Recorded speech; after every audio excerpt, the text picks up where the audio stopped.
review whether they followed the science to get their decisions.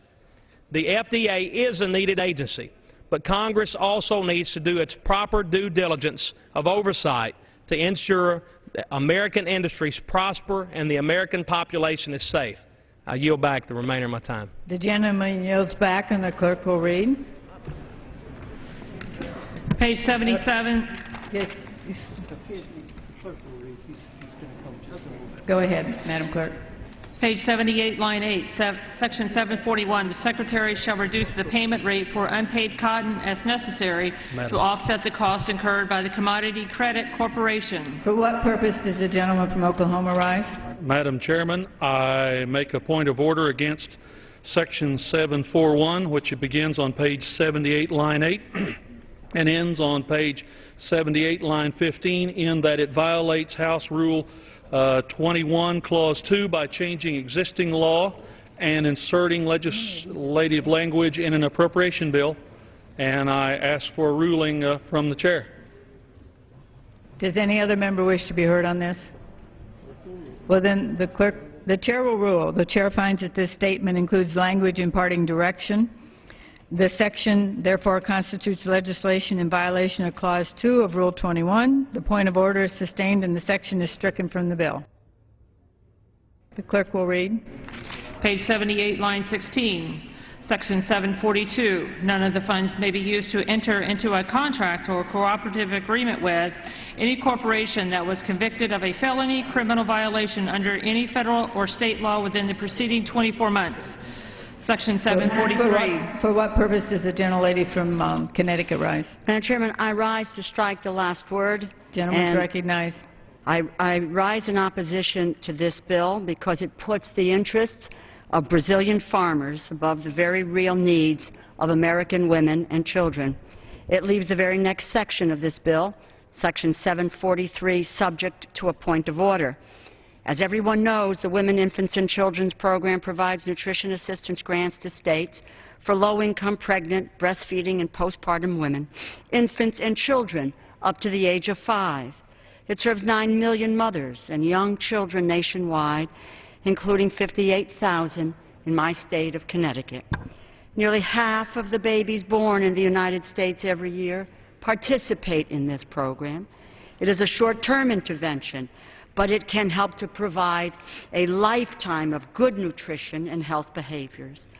While in our subcommittee, this appropriations bill slashed WIC funding by $650 million. That means that as many as 300,000 women and children will be turned away and forced to go hungry. And in fact, the Secretary of Agriculture, Vilsack, has warned our subcommittee that this number could be as high as 750,000. To alleviate this glaring shortfall, my amendment to restore $147 million to the WIC program, paid for with the $147 million currently provided to the Brazilian Cotton Institute.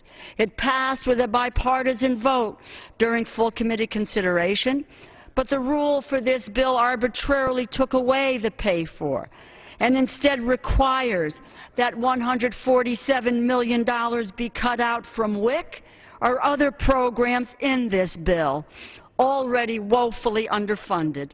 What are we doing here?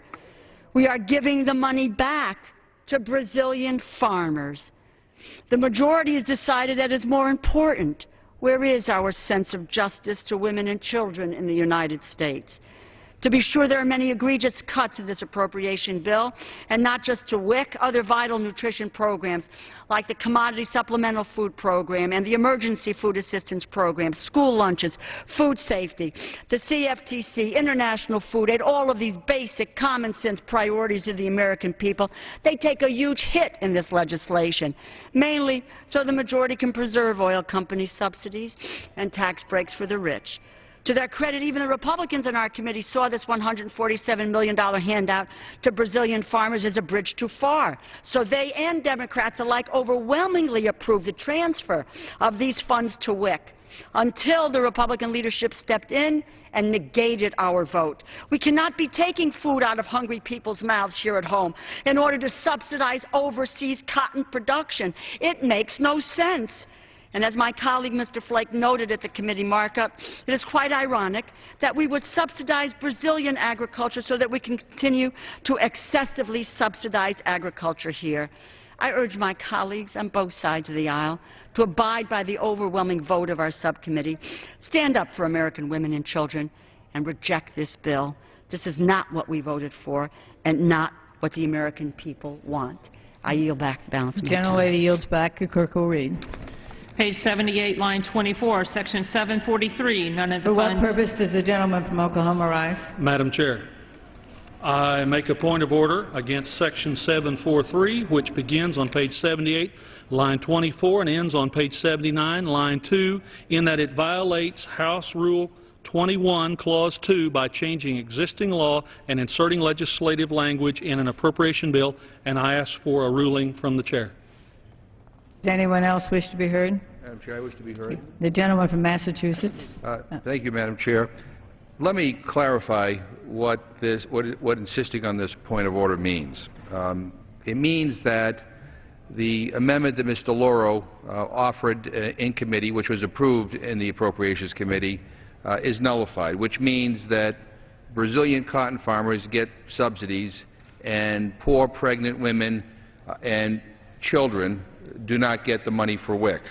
Now, I have nothing against Brazilian cotton farmers, but Brazil's economy is doing pretty good right now. Now, the Rules Committee, you know, it could have protected the money for WIC. The Rules Committee waived points of order against a whole bunch of stuff in this bill except 3 provisions. So it wouldn't have been unusual or extraordinary for the Rules Committee to protect this provision.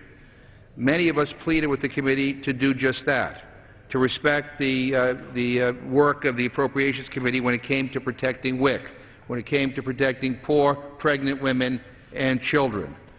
And, Madam Chair, my friends on the other side of the aisle say all the time that they are with us in trying to cut excessive subsidies and putting the focus back on the people here in the United States who need help. This would have been an opportunity. If not now, when are we going to do this? So, Madam Chair, I would hope that my colleagues on the other side of the aisle would reconsider and not insist on their point of order. I think poor pregnant women and children in this country who benefit from WIC are more important right now than subsidizing Brazilian cotton farmers. I yield back my time. The gentleman yields back. Does anyone else wish to be heard? Madam Chair, I move to strike the last word, and I just wanted to say, my friend from Massachusetts asked the question. You may speak to the point of order, but not strike the last word. I will speak to the point of order. My friend from Massachusetts gentleman's recognized. Says, if not here, when? And it is our intention to restore this at the proper place in the bill, the DeLauro amendment, to do that. And I wanted to clarify that because we've discussed that and we intend to follow through with that. And with that, I yield back. The rule. The Chair finds that this section addresses funds and other acts. The section, therefore, constitutes legislation in violation of Clause 2 of Rule 21. The point of order sustained in the section is stricken from the bill. Read. 9, line 3, section 744. For what purpose does the gentleman from Oklahoma rise? Madam Chairman, I rise for a point of order against Section 744, which begins on page 79, line 3, and ends on page 79, line 10, in that it violates House Rule 21, Clause 2, by changing existing law and inserting legislative language in an appropriation bill. And I ask for a ruling from the Chair. Member wish to be heard on this? If not, the Chair will rule. The Chair finds that this section addresses funds and other acts. The section, therefore, constitutes legislation in violation of Clause 2 of Rule 21. The point of order sustained in the section is stricken from the bill. The clerk will read. Page 79, line 11, section 745. None of the funds may be used to enter into a contract with any corporation that any unpaid federal tax liability is not being paid pursuant to an agreement. Spending reduction accounts, section 746. The amount by which the applicable allocation of new budget authority made by the Committee on Appropriations. Yes, what purpose does the gentleman rise? I move that the committee do now rise. The question is on the motion the committee rise. Those in favor say aye. Those opposed, no. The ayes have it. The motion is adopted and the committee rises.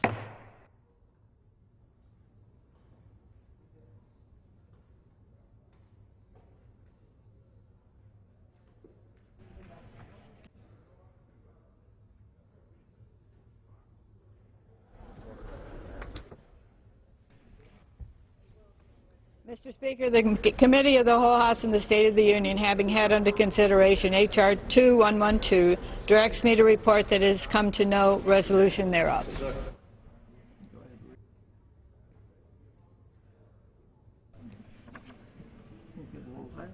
Yeah.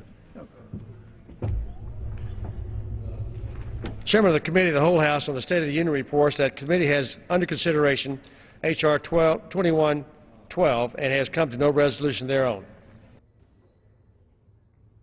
Chair lays before the House communication. The Honorable the Speaker, House of Representatives, sir. Due to my appointment to the House Committee on Transportation and Infrastructure, I hereby resign my position with the House Committee on Small Business. It has been an honor to serve as a member of the Committee on Small Business, and I have been proud to work hard with my colleagues to find solutions to the problems that small businesses face in America. I look forward to representing the people of the 3rd Congressional District of Tennessee as a member of the House Committee on Transportation and Infrastructure. I appreciate the opportunity to have served on the House Committee on Small Business, and I look forward to working with you in the future. Signed sincerely, Chuck Fleischman, Member of Congress. Without objection, the resignation is accepted. Pursuant to Clause 12A of Rule 1, the Chair declares that the House is in recess until approximately 8 p.m. today. The House is in recess as members